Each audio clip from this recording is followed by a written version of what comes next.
அஸ்ஸலாமு அலைக்கும் வரஹ்மத்துல்லாஹி வபரகாத்துஹு. தினமும் ஒரு தெளிவு. பெண்கள் வேலைக்கு செல்வதை இஸ்லாம் அனுமதிக்கிறதா என்று ஒரு கேள்வி கேட்கப்பட்டிருக்கிறது. அன்பிற்குரியவர்களே, பெண்கள் வேலைக்கு செல்வதை இஸ்லாம் எந்த வகையிலும் தடுக்கவில்லை.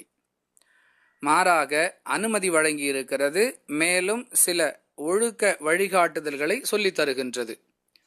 இஸ்லாம் அனுமதி வழங்கி இருக்கிறது என்பதற்கான ஆதாரங்களை நாம் தேடும் பொழுது திருக்குரானுடைய 4வது அத்தியாயம் 32வது வசனத்தில் அல்லாஹ் பேசுகிறான். ஆண்கள் பாடுபட்டதில் அவர்களுக்குரிய பங்கு உண்டு, பெண்கள் பாடுபட்டதில் அவர்களுக்குரிய பங்கு அதில் உண்டு என்று கூறுகிறான். இந்த வசனத்தை அடிப்படையாக வைத்து பார்த்தால் ஆணோ பெண்ணோ பாடுபட்டு உழைத்து சம்பாதிப்பதற்கு மார்க்கத்தில் எந்த தடையும் இல்லை. தாராளமாக அவர்கள் உழைப்பு சம்பாதிய பணியில் ஈடுபடலாம் என்பதைத்தான் புரிந்து கொள்ள முடிகிறது. மேலும் ரசூலுல்லாஹி ஸல்லல்லாஹு அலைஹி வஸல்லம் அவர்கள் இத்தா காலத்தில் இருக்கக்கூடிய ஒரு பெண் சம்பாதிப்பதற்கு அனுமதி வழங்கி வழிகாட்டுதல்களை சொல்லி இருக்கிறார்கள். முஸ்லிமில் இடம்பெறக்கூடிய 2972வது ஹதீஸ்.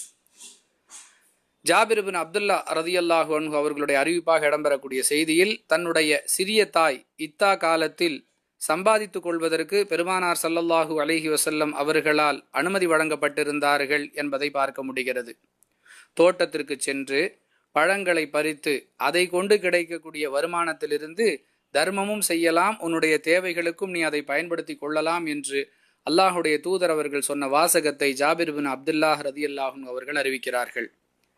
அன்பானவர்களே, பொதுவாக அல்ல, இத்தா காலத்தில் இருக்கக்கூடிய ஒரு பெண்ணும் இஸ்லாத்தை பொறுத்தவரை பொருள் திரட்டுவதற்கு சம்பாதிப்பதற்கு எந்த தடையும் இல்லை என்பதற்கு இந்த ஹதீஸ் ஆதாரமாக இருக்கிறது.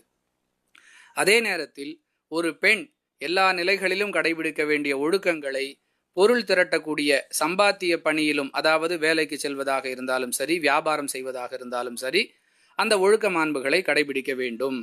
அந்நிய ஆண்களுடன் கை கொள்ள வேண்டிய தனித்திருத்தல் போன்ற சூழ்நிலைகளை தவிர்ப்பது, அந்நிய ஆண்களுடன் வாகனத்தில் நெருக்கமாக அமர்ந்து செல்வது, வியாபாரம் தொழில் என்ற அடிப்படையில் துவங்கக்கூடிய அறிமுகம் தவறான செயல்களுக்கு இட்டு செல்லக்கூடிய அந்த நெருக்கடி நிலைகளை விட்டும் பாதுகாத்து கொள்வது, இதுபோன்ற இஸ்லாம் சொல்லக்கூடிய ஒழுக்க மாண்புகளை கடைபிடிக்க வேண்டும் என்ற வழிகாட்டுதலோடு ஒரு பெண் தாராளமாக வேலைக்கு செல்லலாம், வியாபாரம் செய்யலாம், சம்பாதிக்கலாம். இஸ்லாத்தில் இதற்கு எந்த தடையும் இல்லை என்பதே இதற்கான தெளிவு.